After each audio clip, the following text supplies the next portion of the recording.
Aaron, you gotta wait your turn. Okay. Swingers. Hopefully What were we talking about before? Jesus, who knows? Because it was like 5 minutes ago for us at this point. Aaron was talking about Sean's crappy Ford Explorer. Aaron was talking about Sean's crappy Ford Exploder. Yes! So, do you remember what year Dora it the was? Explorer, Dora. It was like a 98, I think. I think it was earlier than that. Maybe. No, it was like a 97, 98, somewhere around there. So, I got my eldest brother, he and I lived in the same house for a few years as adults. Shocking. Yeah, I know. Well, it wasn't our parents' house, so that's why it's less common. Okay. What the hell? Anyway, and our driveway is a bit of a steep hill.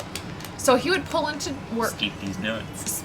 He would pull into the driveway at the end of his day. Never funny. That's what makes it funny. No problem. And then he'd reverse to leave in the morning. And because the driveway was so uphill, his car would just roll backwards. He didn't realize that his reverse wasn't working. His transmission was fucked.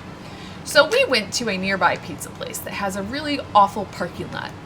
And it was a Little Caesars. oh yeah, it was Little Caesars, and it has this really narrow parking lot, and like the incoming traffic like is right there. It's badly designed. How did you hit me with that? I thought you were further behind. I'm right behind you. Also, And- how did I hit the wall? So we go, I mean, we get our pizza, and we try to leave. And Sean's car will not move backwards.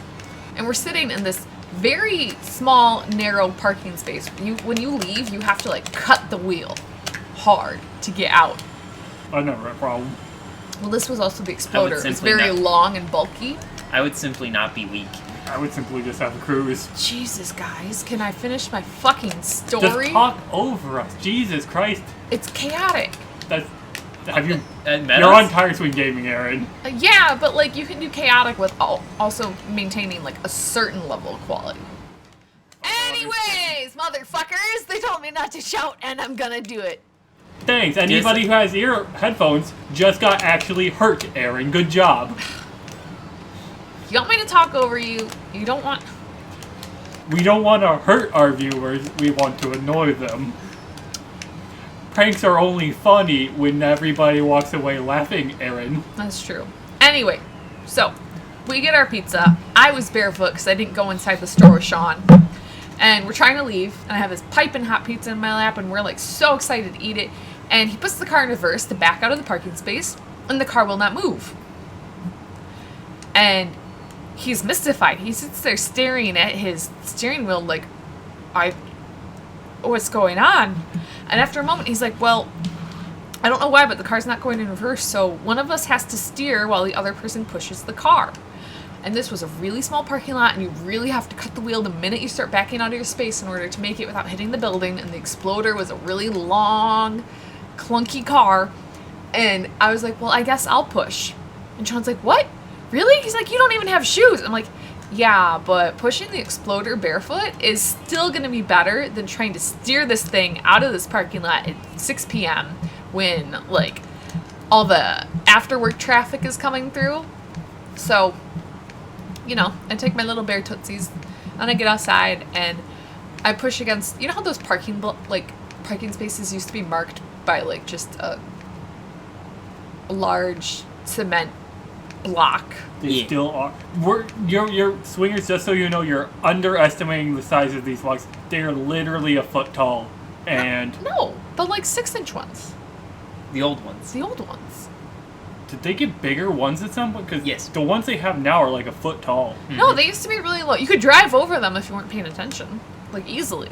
So I levered my bear tootsies off of that, and I started pushing the car, and Sean was steering, and once we had reversed sufficiently and he can put it into drive, the car was moving, because for whatever reason his transmission was fucked for reverse, but it could manage the other gears. And so he puts the car in drive, I hop back in, and he's like, oh my god. He's like, I can't believe you did that. And that year, Swingers, I pushed like 3 cars single-handedly. There was the Death Star. Oh my god. Mom got it stuck in my driveway. It was like 40 degrees, and there was that was a terrible decision on my part. there was ice built up, and What the hell? How were you in front of me? I jumped. she was trying to reverse, and she turned like right into the low spot in the ice slush, and she got stuck. So she's like, Matt, Aaron, please push me loose.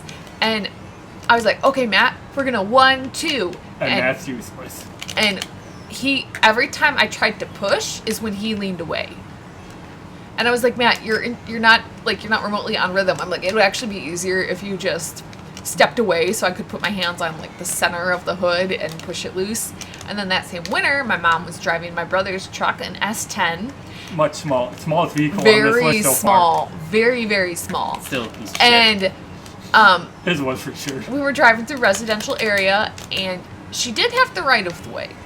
There was someone at a stop sign, but they were like in the middle of the road because Again, how the fuck did you get in front snow. of me? Deal with it. But my Get mom's out like, we don't have enough road space, but I have the right of way, so I'm going to turn anyway. So she turned into the snowbank on the side of the road and got stuck. So I was like, I can't drive a manual. I guess I will push once again. And so I pushed her free from the snowbank, and then she just drove away. Swingers, just so you know, I've never once gotten stuck in the snow. I've been driving The for years. only time I got stuck in the snow is when John got stuck, and I stopped to dig him out with the shovel I had in my car. I I've managed heard to get that a story. Ford Ranger with 4-wheel drive stuff. And I had It didn't have 4-wheel drive. I at was the time. driving a Cadaverlier, which has a very low ground clearance, 4-cylinder engine. Like it's not known for its ability to You don't want high horsepower in the snow. get through difficult situations. Yeah, but you still need torque. But friends, so like let's say you're driving off a road that's been plowed, and you're about to turn onto Oh, one no, I that was has gonna not do the been same plowed. thing to you The almost. trick is to accelerate, turn the wheel, and just coast through it. Just get the momentum going to carry you through the edge of like the built up snow. So swingers, my car is dog shit in the snow. Yeah. My car's just fine. If my car were any higher off the ground, it would be better. I have a little 4-banger, 1.4 liter with a turbo. With an and inhaler. Front wheel drive. Honestly, rear-wheel drive is garbage in the snow. Yeah, Don't- I'm pretty sure I have 4 wheels. You have front wheel. In the CRV, Yeah. it's front wheel. Swingers, piece of advice. If you ever find yourself kind of stuck, don't get out of the car, don't push. Put the car in drive, go forward a bit, stop, put the car in reverse, go backwards a bit. You start stop. packing down the snow, you make a little track for your wheels. You just build it up gradually by going back and forth a little bit. Yep. And that's how I've never gotten caught in the snow before. Yeah. My car, the Cavalier, literally wouldn't go back and forth at all. I had to get out. I dug out John and his Fusion because he did not take my advice when turning off the main road to kind of gun it right before beginning the turn, so he would just kind of like have momentum to plow through the snow. So I had to pull over and get the shovel out of my car because at this time I was like, hey babe, I have a little shovel in my car in case I get stuck. And he's like, that's silly, it's never happened to me, I don't need one. And I was like, okay, well, it's in my garage if you ever want it. And literally got stuck like 2 days later. Oh, so I I'm pull so over mad. and I get the little shovel out of my car because I'm prepared. And I dig him out. And he stays in the car to, like try and drive and all that stuff. And then he heads back. He's on his way. He drives to my house. And I get in the car and I try to drive off. And now I am thoroughly stuck. The question is, Swingers, why were they driving separately? That was so unfair. Because this is back when he had an apartment and he was coming over to stay at our house instead of at the apartment for the night. That really didn't answer my question at all. You guys were at the way the story is, you were at the same starting point and you were going to the same finish point and drove separately and John got stuck. Yes. And then you got stuck. We drove separately because we had to go different places in the morning. Okay. We'll Top pretend that tip, makes swingers, sense. now that I think about it, the Ford We can- Fusion has an under-engine tray. Most cars that do have that, take it off.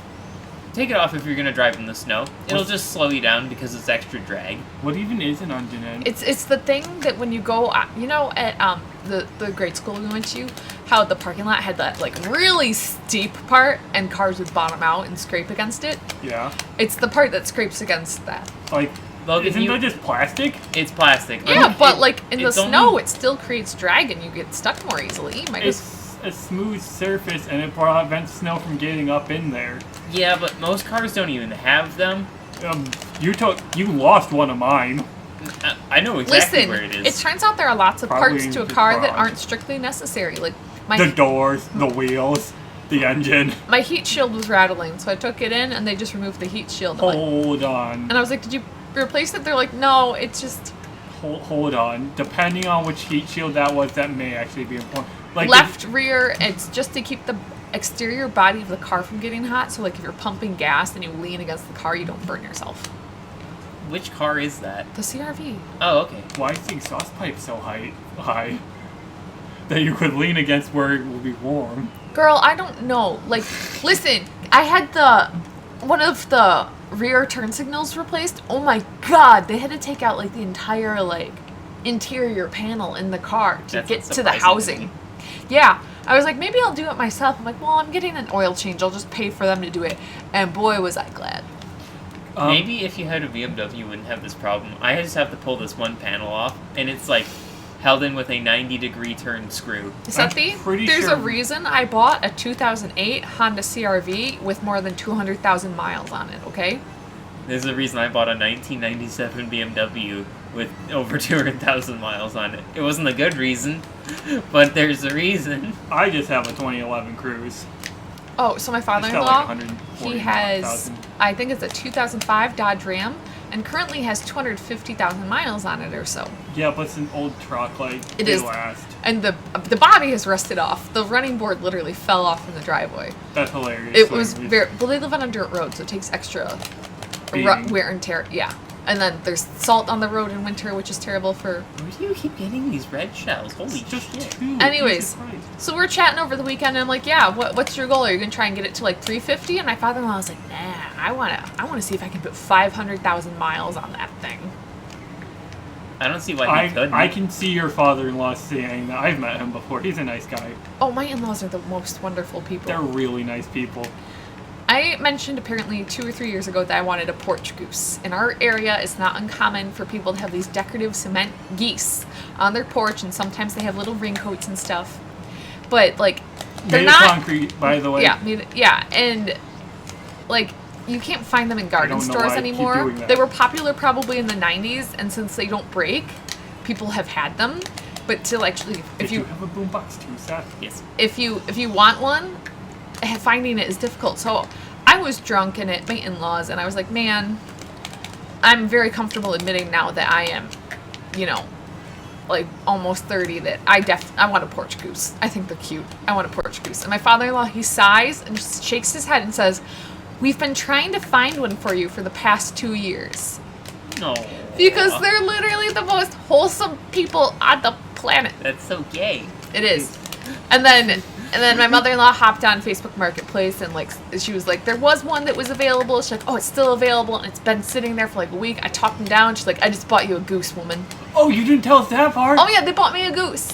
Let's Literally, we're sitting at the dinner table playing Perquacky or something, and I'm finishing my last What? drink. I thought I had you. Are you still in iframes? I thought I waited long enough is my point. Finishing my last drink and beginning to sober up before I attempt going to bed, and like she's like, hang on, let me see if I can find any used goosies. And then like she's like, guess what, I bought you a goose. I can pick it up in a couple days. And then she texted John the other day. John doesn't care about the goose at all. He thinks my interest in the porch goose is silly.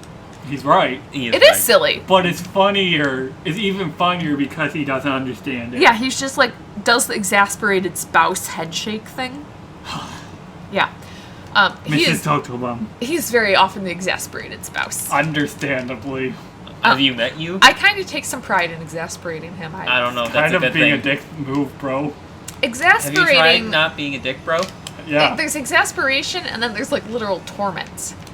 I don't see the difference here. Anyways, my mother-in-law texted John to let us know that she had picked up the goose, and she texted him, and she's like, you are now the proud new owner of a porch goose. I didn't see said porch goose on your porch when I got here, so I assume it hasn't gotten here yet. No.